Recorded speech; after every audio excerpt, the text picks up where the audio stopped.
ಮೊದಲ ಅಧ್ಯಾಯ. ಅಥ ಪ್ರಥಮೋಧ್ಯಾಯಃ ಅರ್ಜುನ ವಿಷಾದ ಯೋಗಃ. ಧೃತರಾಷ್ಟ್ರ ಉವಾಚ ಧರ್ಮಕ್ಷೇತ್ರೇ ಕುರುಕ್ಷೇತ್ರೇ ಸಮವೇತಾಯುಯುತ್ಸವಃ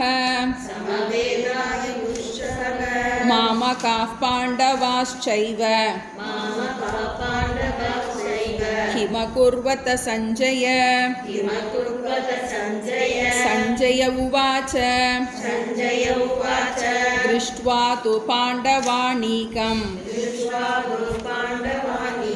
ವ್ಯೂಢಂ ದುರ್ಯೋಧನಸ್ತದಾ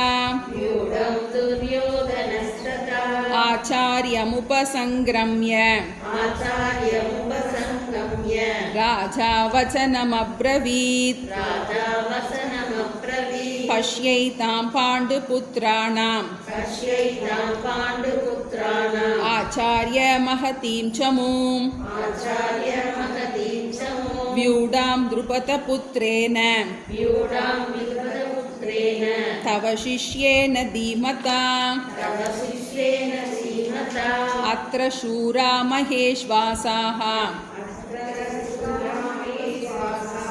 ಭೀಮಾರ್ಜುನ ಸಮಾಯುಧಿ ಯುಯುಧಾನೋ ವಿರಾಡಶ್ಚ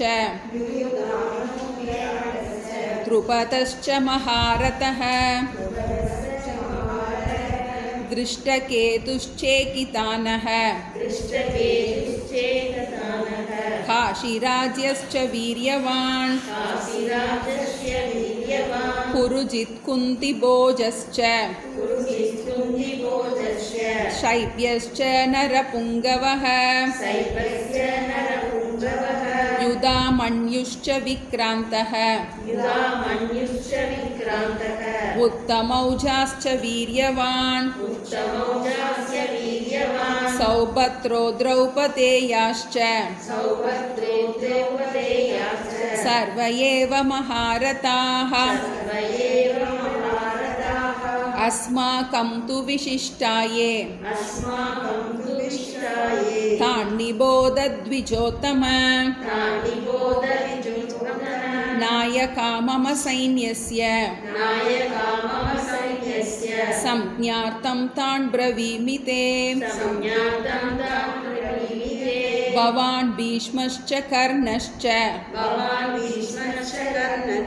ಕೃಪಶ್ಚ ಸಮಿತಿಂಜಯಃ ಅಶ್ವತ್ಥಾಮಾ ವಿಕರ್ಣಶ್ಚ ಸೌಮದತ್ತಿಸ್ತತೈವ ಚ ಅನ್ಯೇ ಚ ಬಹವಃ ಶೂರಾಃ ಮದರ್ಥೇ ತ್ಯಕ್ತಜೀವಿತಾಃ ನಾನಾಶಸ್ತ್ರಪ್ರಹರಣಾಃ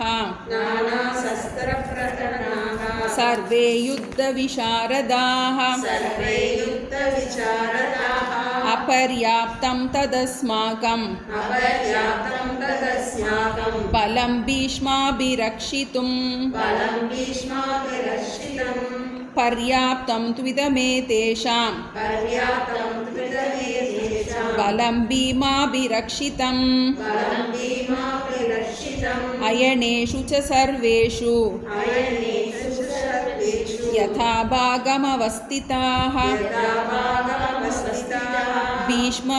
ಭೀಷ್ಮಮೇವಾಭಿರಕ್ಷन्तು ಭವಂತಃ ಸರ್ವ ಏವ ಹಿ ತಸ್ಯ ಸಂಜನಯನ್ ಹರ್ಷಂ ಕುರುವೃದ್ಧಃ ಪಿತಾಮಹಃ ಸಿಂಹನಾದಂ ವಿನದ್ಯೋಚೈಃ ಶಂಗಂ ದದ್ಮೌ ಪ್ರತಾಪವಾನ್ ತತಃ ಶಂಖಾಶ್ಚ ಭೇರ್ಯಶ್ಚ ಪನವಾನಃ ಗೋಮುಖಾಃ ಸಹಸೈವಾಭ್ಯಹನ್ಯಂತ ಸಶಬ್ದಸ್ತುಮುಲೋऽಭವತ್ ततः श्वेतैर्हयैर्युक्ते महति स्यन्दने स्थितौ माधवः पाण्डवश्चैव दिव्यौ शङ्कौ पृथक्मतुः पाञ्चजन्यं हृषीकेशः देवदत्तं धनञ्जयः पौण्ड्रं दद्मौ महाशङ्कं भीमकर्मावृकोदरः अनन्तविजयं राजा कुन्तीपुत्रो युधिष्ठिरः नकुलसखदेवश्च सघोषमणिपुष्पकौ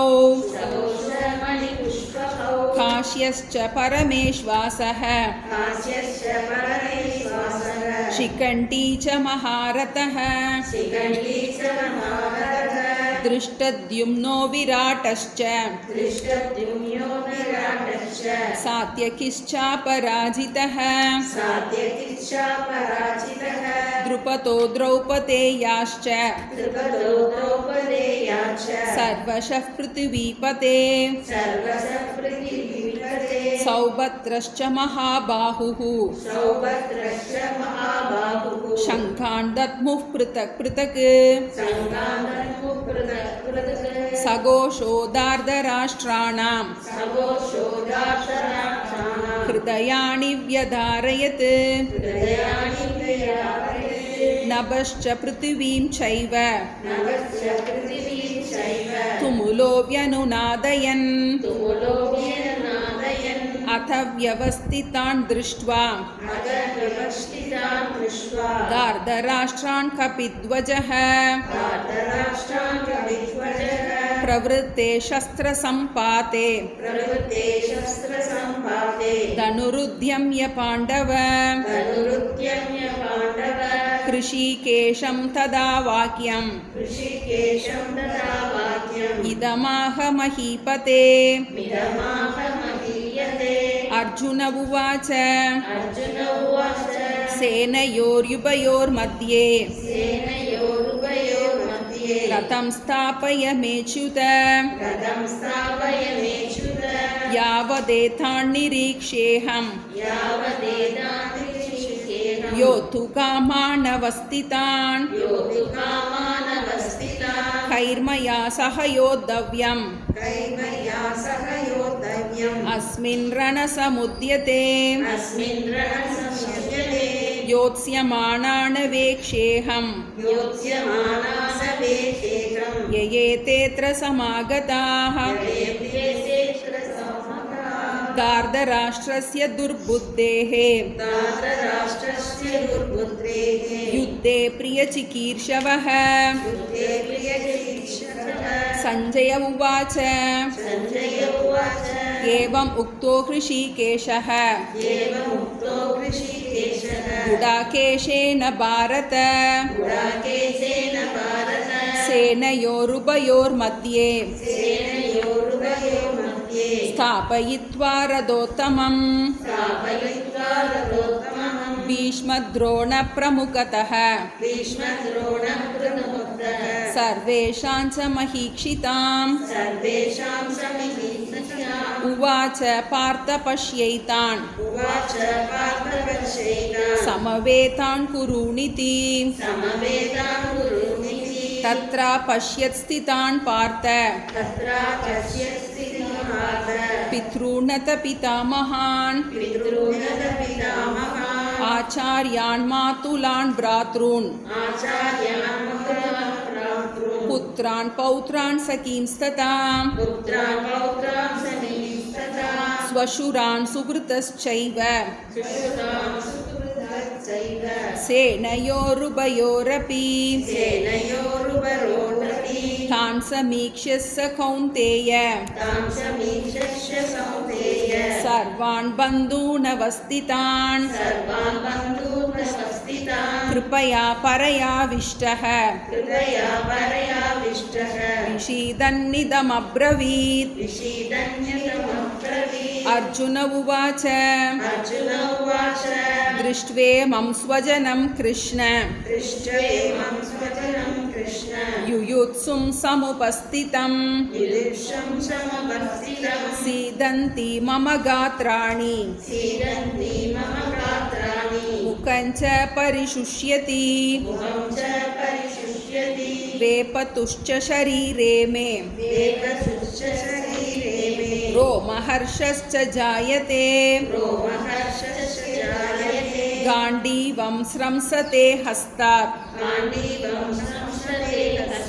त्वक्चैव परिदह्यते न च शक्नोम्यवस्थातुं भ्रमतीव च मे मनः निमित्तानि च पश्यामि विपरीतानि केशव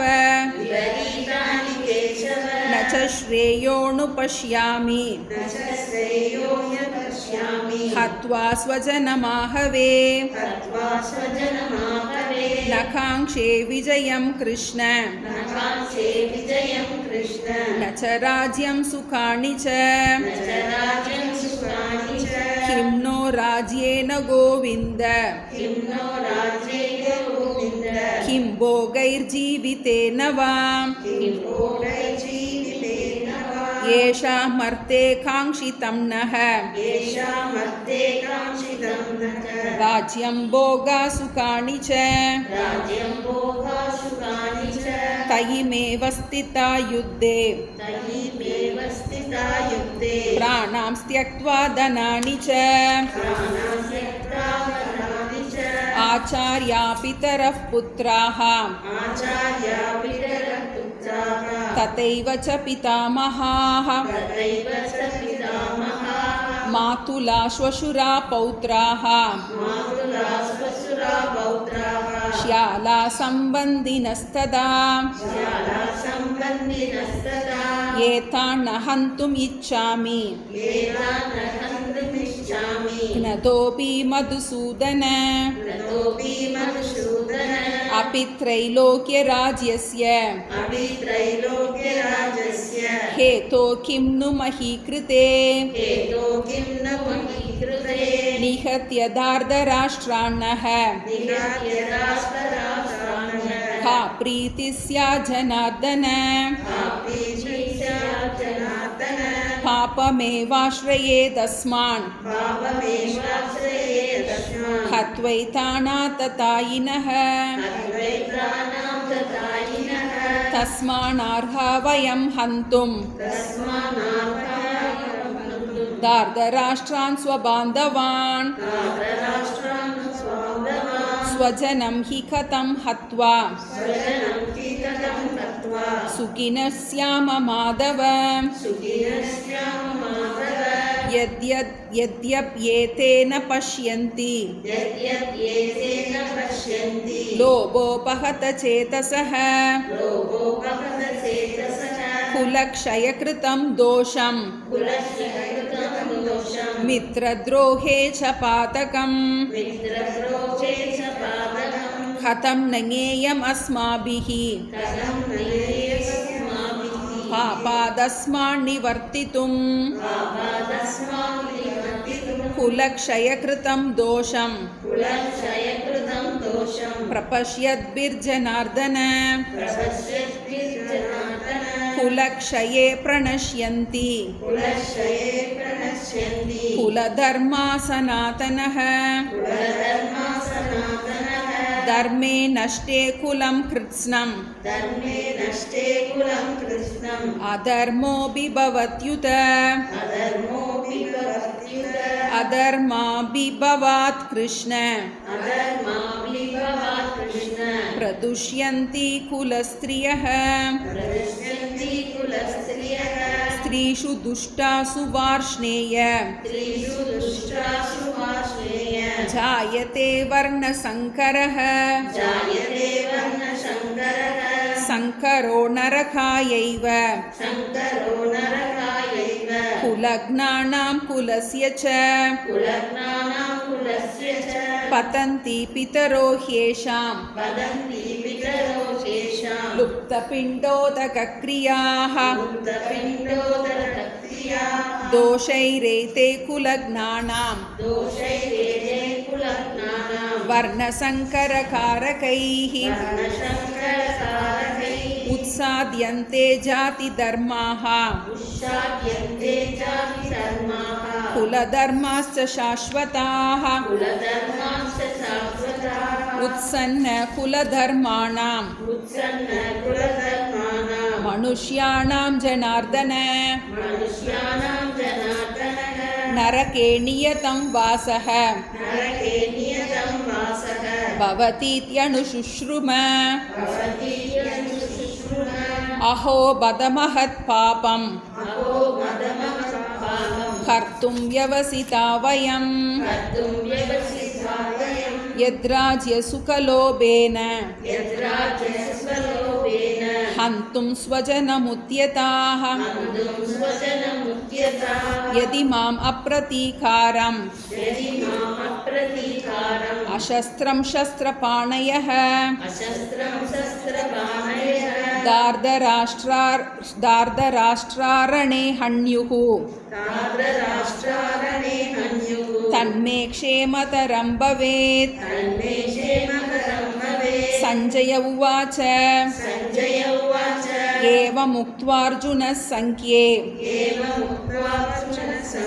रथोपस्थ उपाविशत् विसृज्य सशरं चापं शोकसंविघ्नमानसः ॐ तत्सत् इति श्रीमद्भगवद्गीतासु उपनिषत्सु ब्रह्मविद्यायां योगशास्त्रे श्रीकृष्णार्जुनसंवादे अर्जुनविषादयोगो नाम प्रथमोऽध्यायः।